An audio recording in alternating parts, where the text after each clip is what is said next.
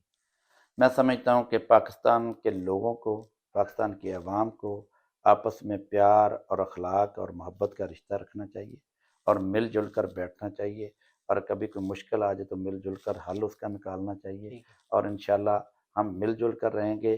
جہاں ہمارے پاکستان کی بات آتی ہے، یہاں پاکستان کی سالمیت کی بات ہوتی ہے، تو پاکستانی عوام ایک جگہ پر کھڑی ہوتی ہے اور وہ اکٹھے ہوتے ہیں. جی اور انشاءاللہ میں سمجھتا ہوں ہر اس پاکستانی کا خون کے آخری قطرہ پاکستان کے لیے حاضر ہے اور حاضر رہے گا. جی ہم ایک قوم ہیں، ہم زندہ قوم ہیں. ہم نے پاکستان کلمے کے نام پر حاصل کیا تھا، اور انشاءاللہ پاکستان زندہ و تابندہ رہے گا انشاءاللہ. جی بہت شکریہ سر آپ تھینک کا یو. ٹائم دینے کا. جی ناظرین، اس کے ساتھ ہی ہمارے پروگرام کا وقت آج ختم ہوتا ہے. آپ سے اجازت چاہتے ہیں، انشاءاللہ کسی اور اچھی شخصیت کے ساتھ دوبارہ حاضر ہوں گے. اللہ نگہبان. بہت شکریہ.